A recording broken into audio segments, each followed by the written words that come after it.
All right, we're here at 95 Shenandoah Drive. It's 209. It's around 77 to 80 degrees right now. We're going to attempt to repair this roof. As you can see right here, we have our shingle that was marked by State Farm to be replaced. So I went ahead and drew that shingle out. It's marked shingle 1. Shingles directly below it are shingles 2 and 3. Directly above it, 4 and 5. To the left and the right of the shingle we're trying to replace, we're going to call it 6 and 7. And directly above that, 8 and 9. All the nail holes or potential nail holes, we haven't broke the seals free yet to find out where they're at, are going to be marked in the yellow. The yellow, the top part of the shingle, and the yellow in the bottom part where it's nailed on. First thing we're going to do is attempt to go ahead and break the seals here to get the nails exposed from shingle 1. All right, and you can see he's going ahead and using the roof snake. Hold that out for me. Yep, that's the approved 3-tab tool. And there's the hammer, roofing hammer. All right, so here we go.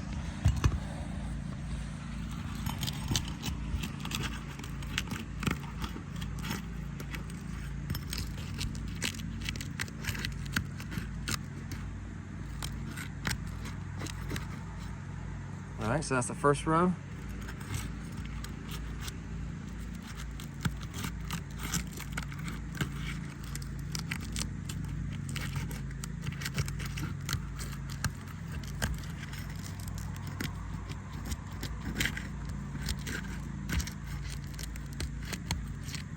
All right, second row. There we go.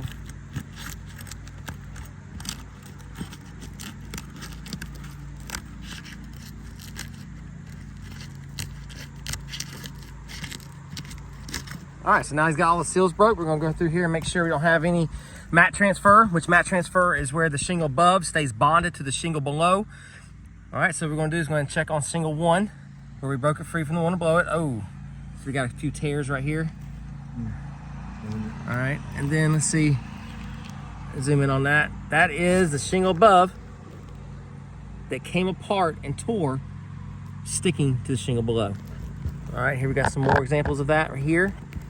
And you can see the fiberglass matting showing inside the shingle here from shingle above. All right, so this is shingle 1 that we were trying to replace, but now that it has stayed bonded to the shingle below, shingle 2, it now is damaged and will need to be replaced. So let's go ahead and check this tab. And we have a little bit of mat transfer on this one, not a whole lot, but there is some. And if you look right above it, you can see the inside of the shingle, the fiberglass matting, where the shingle tore and the fiberglass ripped. So this shingle 2 is damaged and will need to be replaced. So let's go directly above that one. Let's check out shingle 4. We started right here. All right, so zoom in on this right here. Look at that mat transfer. The fiberglass from the shingle above actually ripped out and is still attached to the shingle below. So now shingle 4 is damaged and will need to be replaced.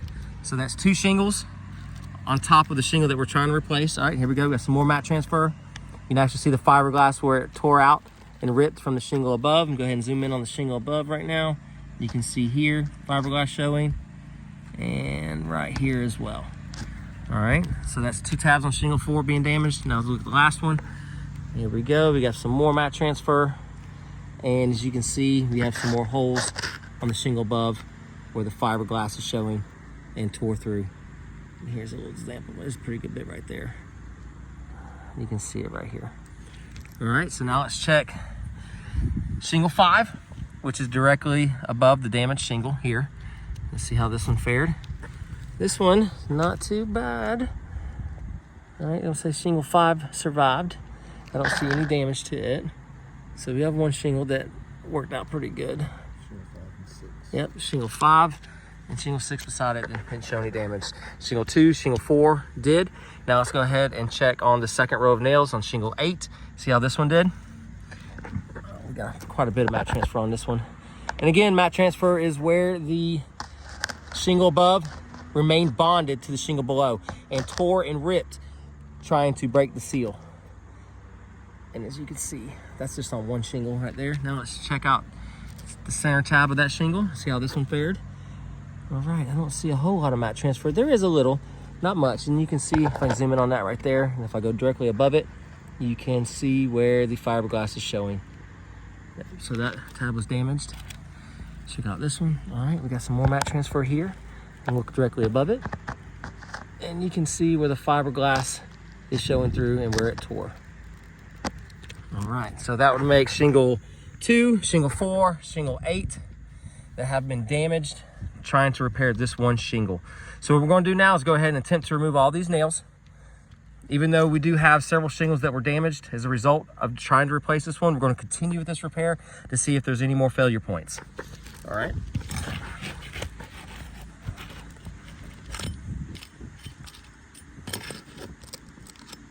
All right, let's go ahead and just show them that right there. Where he attempted to pull that nail, as you can see, it pulled all the way through the shingle. So now there's a hole ripped in the shingle. Now this is the one we're trying to replace, so I'm not too worried about it. But as you can see, it's going to propagate more of the same type of damage where it tears a hole trying to pull the nail. You see that right there. All right, now let's go ahead. The next nail.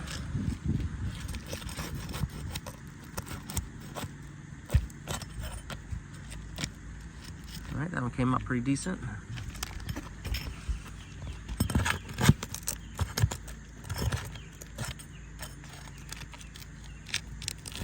All right, that one came out good.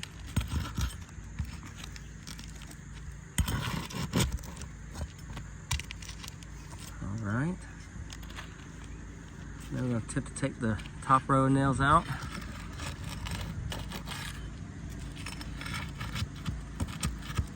Oh, same thing. All right, so we'll come over here and check this out. And as you can see, the shingle pulled through the nail. So now we have an oversized hole that cannot be fixed. So this is a tear, considered a tear.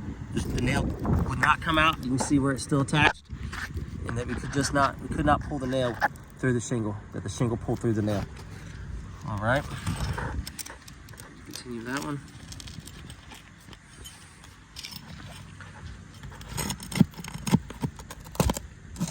Oh, same thing.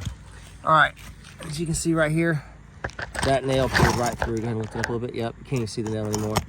So he's gonna have to pull that nail. So we have several tear and mat transfer points, so several points of failure. Here's one more nail right here.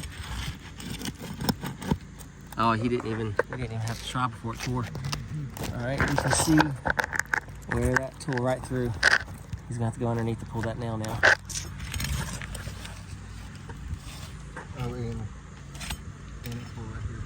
Oh, the tear in between. All right, let's zoom in on that. Let's hold that up. Oh, yep, you see that tear right there? Yeah, so that is shingle 4. Has several failure points on it now, not just a mat transfer. All right, got the shingle pulled out. Let's go ahead and set it up here. You can get a decent look at it. The amount of mat transfer that did occur on this one, try to get it without a shadow. Yep, and we're going to send this off for identification as well. Yeah, there's no markings on the back of it. Yep, but it looks like a GAF Sentinel, which would be a discontinued shingle. You can see where it tore here, where there's an overly sized hole right there where the nail pulled through, and there as well. All right, so we're going to go ahead and deem this a fail. We have several shingles that propagated damage outside of the one we were trying to replace. Now, we do use the National Academy for Forensic Engineering method to determine repairability of a roof.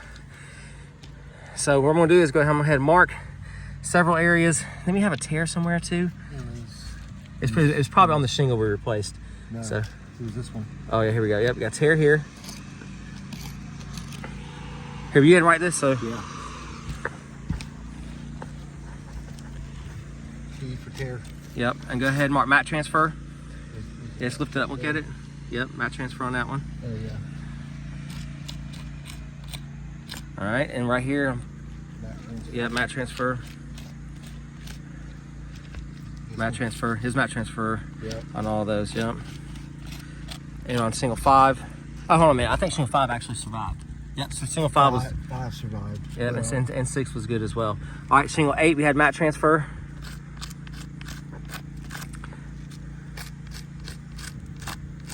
All right. And shingle 9, we didn't have to even touch, did we? Shingle 9's in good shape. Oh. All right, so here we got mat transfer. Shingle 2, we got mat transfer, Cliff. You mark shingle 2 as mat transfer, please. So that's 1, 2, 3, to 1 ratio. We try to replace 1, damage 3 more. So that's going to be determined a fail according to the National Academy of Forensic Engineering. And how they determine this is if trying to replace 1 shingle propagated in any damage outside of this 1 shingle, then it's deemed to be a fail. So I'm going to go ahead and show you a few more components as well if you have issues with doing repair on. So State Farm did buy this shingle right here. This shingle runs up into the ridge, as you can see. I outlined the whole shingle as it is. The ridge would have to be removed in order to remove that shingle. So we'd have to take into consideration to pull this entire ridge if, in fact, these shingles are repairable on this slope, which, giving the failure points of the recent repair, I'm going to say no, that it is not. This is going to be damaged as well. So what we're going to do now is we're going to talk about this boot, or this box vent here. This box vent, same thing. We have 2 shingles above one another with 1 shingle in between. One of them runs up into the ridge, which will have to be removed. So those are several shingles right there, ridge shingles, that need to be considered in the replacement, as well as that box vent where the shingle is hand sealed to the box vent, and that box vent will more than likely, since it's being plastic, will be damaged trying to pull that shingle out from beside it. And then I'll have another one down here.